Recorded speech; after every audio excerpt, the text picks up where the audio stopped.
नमस्कार, मैं हूं आपके साथ मयंक मिश्रा। आज 22 तारीख है और देखिए इस वक्त की बड़ी खबर। डोनाल्ड ट्रंप की तरफ से एक नया बयान आया है। उन्होंने कहा है कि अमेरिका जल्द ही हॉर्मूज को पूरी तरह से कंट्रोल कर लेगा। यानी उनकी लगातार बयान की सीरीज जारी है। कभी कहते हैं कि हॉर्मूज टेरिटरी का हिस्सा है अमेरिका की, कभी कुछ, और अब नया बयान आया है कि अमेरिका जल्द ही हॉर्मूज पर पूरा कंट्रोल कर लेगा। उन्होंने कहा कि अमेरिकी हमलों में ईरान की नेवी, एयरफोर्स, मिलिट्री लीडरशिप को बहुत नुकसान हुआ है। ट्रंप ने कहा कि अमेरिका किसी भी कीमत पर ईरान को परमाणु हथियार बनाने की अनुमति नहीं देगा और उन्होंने दावा किया कि ईरान को परमाणु हथियार बनाने से रोकने के लिए सैन्य कार्रवाई करना जरूरी था। तो ये लेटेस्ट बयान है डोनाल्ड ट्रंप का। जैसे वो बयान हमेशा देते रहे हैं, उसी कड़ी में एक और बयान जुड़ गया है। साथ ही अमेरिकी वित्त मंत्री स्कॉट बेसेंट का एक और बयान आया है, जिनमें उन्होंने कहा है कि ईरान के साथ कारोबार जारी रखने वाले देशों के खिलाफ अमेरिका कड़े कदम उठाएगा। अब यानी दो चीज़ें हैं, एक तो अमेरिका जो है वो इकोनॉमिक वॉर शुरू कर चुका है ईरान के खिलाफ, और दूसरा डोनाल्ड ट्रंप के फिर वही बयान है हॉर्मूज पर कि हॉर्मूज पर हम कब्जा है और ऐसा कर देंगे वैसा कर देंगे। देखिए इन्हीं बयानों की वजह से, जिस तरह के बयान डोनाल्ड ट्रंप दे रहे हैं, इसी की वजह से अब किम जोंग उन ने, नॉर्थ कोरिया के जो लीडर हैं, उन्होंने और उनकी बहन की तरफ से डोनाल्ड ट्रंप को एक बड़ा सीधा सा टका सा करारा जवाब दे दिया गया है। देखिए डोनाल्ड ट्रंप जो है, उन्होंने 2 दिन पहले सोशल मीडिया पर एक पहले तो तस्वीर डाली किम जोंग उन के साथ। फिर उसके बाद उन्होंने ये कह दिया कि भाई वो जो है इस साल के अंत में किम जोंग उन से उनकी मुलाकात हो सकती है। Donald Trump has said he is planning to meet North Korea's Kim Jong Un later this year. वो साल के आखिरी में उनसे मिल सकते हैं। अब हुआ ये कि ये बयान आया उसके साथ साथ जो है किम जोंग उन की जो सिस्टर है, बहन है, किम यो जोंग, जो आप कह लें कि नॉर्थ कोरिया में इस समय दूसरे नंबर पर जो सबसे शक्तिशाली पर्सनालिटी है, वो उनकी बहन है। उन्होंने डोनाल्ड ट्रंप के इस बयान को टाइम वेस्ट करार दिया और उन्होंने कहा कि ये डोनाल्ड ट्रंप अपनी समय की बर्बादी कर रहे हैं। देखिए उन्होंने साफ कहा कि सैन्य, देखिए हुआ ये असल में कि डोनाल्ड ट्रंप ने पहले तो ये कहा कि किम जोंग से मैं मुलाकात करना चाहता हूँ, और इतना ही नहीं, उनकी तरफ से ये भी फैसला किया गया कि उन्होंने साउथ कोरिया के साथ जो मिलिट्री एक्सरसाइज चल रही थी, उल्ची फ्रीडम शील्ड, जो हर साल अमेरिका साउथ कोरिया के साथ एक मिलिट्री एक्सरसाइज करता है, तो ये जो है शायद 27-28 अगस्त तक ये था इसका चलने का प्लान, लेकिन अमेरिका ने उसको तुरंत शॉर्ट करके ख़त्म कर दिया और वो आज शायद ख़त्म हो गई है। अब डोनाल्ड ट्रंप ये सोच रहे थे कि मैं ऐसा कोई कदम उठाऊंगा उससे किम जोंग उन खुश हो जाएंगे और जो है वो शायद मिलने के लिए तैयार हो जाएं या कुछ इस तरह का बयान दे दें जिसमें डोनाल्ड ट्रंप को लेकर सॉफ्ट कॉर्नर हो, लेकिन ऐसा हुआ नहीं, हुआ इसका ठीक उल्टा।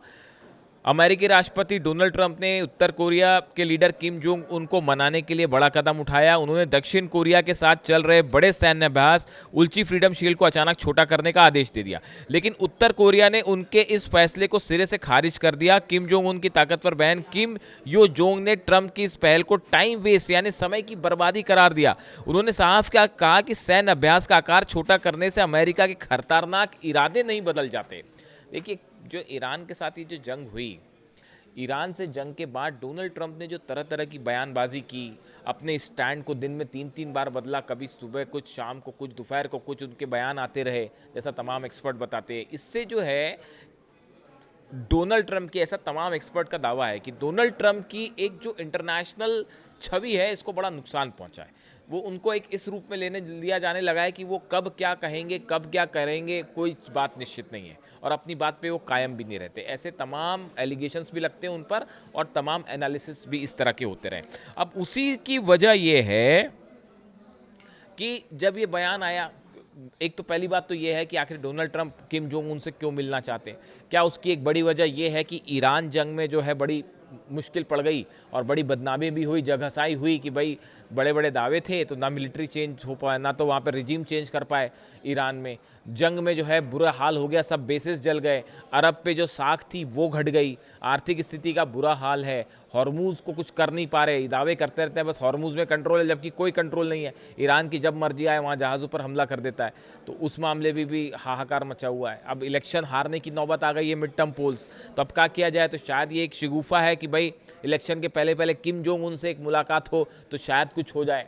तो उन्होंने इस तरह के बयान दिए कि किम जोंग उन से तो मेरी बहुत अच्छी दोस्ती है, और वो उन्होंने तो ये भी कह दिया कि जब तक मैं सत्ता में हूँ तब तक किम जोंग उन खुश है, अगर यहाँ कोई गलत राष्ट्रपति आ गया तो पता नहीं किम जोंग उन क्या करेंगे। इस तरह के बयान खुद डोनाल्ड ट्रंप दे रहे हैं। तो अब एक कुछ ऐसी कोशिश थी कि किम जोंग उन से कुछ मुलाकात हो जाए तो एक इंटरनेशनल लेवल पे थोड़ी सी छवि सुधरे, इस तरह की हो सकता है कोशिश हो।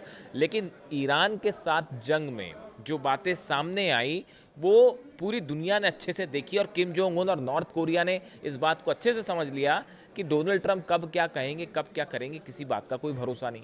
इसीलिए किम जोंग उन की जो बहन है उनकी तरफ से बयान आ गया कि देखो ठीक है, आप साउथ कोरिया के साथ मिलिट्री एक्सरसाइज कम कर दो, ये सब दिखावा करने से कोई बात नहीं बनेगी, हम अच्छे से जानते हैं कि आपके इरादे क्या हैं, हम बेहतर समझते हैं। तो उसके हिसाब से उन्होंने साफ मना कर दिया कि ऐसी कोई प्लानिंग नहीं है कि किम जोंग उन और डोनाल्ड ट्रंप की मुलाकात होगी। यानी उन्होंने सीधा सीधा जो है मुंह पर ही अपमान कर दिया और सार्वजनिक रूप से एक बयान कह दिया।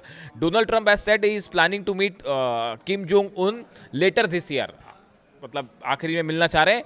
दो the leader's younger sister cast doubt on this communications and depend hopes of a diplomatic break through between them. उन्होंने साफ साफ कह दिया कि हमें कोई इस बात की कोई उम्मीद नहीं है कि नॉर्थ कोरिया और अमेरिका के बीच में कोई बातचीत हो जाएगी या किसी बात को लेकर कोई चर्चा हो जाएगी। अच्छा, इंटरेस्टिंग बात एक ये भी है कि डोनाल्ड ट्रंप जब बोल रहे थे उस दौरान उन्होंने ये भी कहा कि Trump who also claim north Korea had 57 nuclear weapons. ये दावा ट्रंप कर रहे हैं कि नॉर्थ कोरिया के पास 57 परमाणु बम हैं। और उन्होंने ये भी कहा है कि सीक्रेट निगोसिएशंस के बारे में उन्होंने पूछा गया तो डोनाल्ड ट्रंप ने ये भी दावा किया है कि उनका नॉर्थ कोरिया के साथ है ना सीक्रेट डायलॉग चल रहा है। अब इस तरह की बात तो ईरान को लेकर भी कहते हैं, कोई बात नहीं हो रही होती, ईरान का कोई नेता बात नहीं कर रहा होता, डोनाल्ड ट्रंप कह देते हैं इसी बातचीत बहुत अच्छी चल रही है, और उसके हिसाब से वो अमेरिका के शेयर मार्केट ऊपर नीचे हो जाते हैं, तेल के बाजार के दाम ऊपर नीचे हो जाते हैं, और जबकि ईरान जो है वो कोई बात ही नहीं कर रहा होता ईरान से, लेकिन वो दावा हो जाता है कि नहीं बातचीत बहुत अच्छी चल रही है। अब ओमान का अगर कोई लीडर, ओमान के विदेश मंत्री अगर ईरान के विदेश मंत्री से हॉर्मूज के किसी जहाज के बारे में भी कोई बात कर ले तो वहाँ से दावा हो जाता है अमेरिका से कि भाई डोनाल्ड ट्रंप दावा कर देते हैं कि बहुत अच्छी बातचीत चल रही है, और जैसे ही उनके दावे आए तो पता चला शेयर मार्केट जो है वो ऊपर हो गया और ऑयल प्राइसेस गिर गए। फिर थोड़े समय बाद ईरान मना करता रहे, हमारी तो कोई बात ही नहीं हो रही, किससे बात करें, कोई बात ही नहीं हो रही हमारी, तो जैसे ही ईरान मना करता है फिर शेयर मार्केट हिल जाता है। तो देखिए ये इन सब स्थितियों के कारण ही नॉर्थ कोरिया ने अब ये फैसला लिया है कि डोनाल्ड ट्रंप जो चाहे कहते रहें, उनकी बात से कोई फ़र्क नहीं पड़ता, हमारी उनसे अभी कोई ऐसी मुलाकात की बात नहीं है, और अगर कभी भविष्य में होगी तब की तब देखी जाएगी। और उसके साथ ही देखिए उन्होंने ये भी कहा कि किम जोंग उन की सिस्टर की तरफ से एक बात ये भी कही गई कि भले आप कोई सिंबॉलिक फैसले भले लेते रहें, ये कहते रहें कि साउथ कोरिया से मिलिट्री एक्सरसाइज कम कर देंगे, ऐसा वैसा ये वो, लेकिन हम अच्छी तरह जानते हैं अमेरिका के इरादे क्या हैं। यानी ये देखिए, ये जो ईरान और अमेरिका की भले जंग हुई, लेकिन इससे अमेरिका की तमाम चीज़ें रूस ने, चाइना ने, नॉर्थ कोरिया ने, यूरोप ने, पूरी दुनिया ने देखी कि कैसे अमेरिका का बिहेवियर क्या होता है जंग को लेकर। और कई मिलिट्री एक्सपर्ट्स तो ये भी बताते हैं कि जो F-35 जेट्स थे या टॉमहॉक मिसाइल्स थी, ये कैसे हमला करती हैं, इसकी तकनीक क्या है, इसको समझने में चाइना और रशिया जुटे रहे कि अमेरिका के जो वेपन्स इस्तेमाल हुए, जब भी वॉर में कोई वेपन एक्सपोज होता है तो उसके बारे में एनालिसिस शुरू हो जाता है कि टॉमहॉक मिसाइल को कैसे काउंटर किया जा सकता है, F-35 को कैसे गिराया जा सकता है, इसको लेकर तमाम रिसर्च शुरू हो गए। तो ये जंग जो है बहुत बड़ा सेटबैक रहा है अमेरिका के लिए। जैसे वियतनाम हुआ था वैसे ये पार्ट 2 हो गया है, शायद वियतनाम से भी बड़ी हार है यहाँ पे। तो अब ऐसे हालात में किम जोंग उन की जो बहन है, इन्होंने साफ साफ कह दिया, उन्होंने कह दिया कि साहब ये टाइम वेस्ट मत करिए आप, और नॉर्थ कोरिया को मत बताइए क्या करना है और क्या नहीं करना है। और ठीक है, आपके अगर किम जोंग उन से अच्छे संबंध है, आप मिले थे पिछली बार, तो ठीक है वो मुलाकात हुई थी, लेकिन नॉर्थ कोरिया आपके झांसे में नहीं आएगा। यानी ईरान जंग के दौरान जो अमेरिका और खासकर डोनाल्ड ट्रंप का रुख रहा, उसको लेकर अब नॉर्थ कोरिया सतर्क है, और फिलहाल तो डोनाल्ड ट्रंप का सीधा सीधा अपमान करते हुए नॉर्थ कोरिया ने किसी भी तरह की मुलाकात की संभावना से सीधा सीधा इनकार कर दिया है। वीडियो कैसा लगा कमेंट करके ज़रूर बताएं। Thank you so much.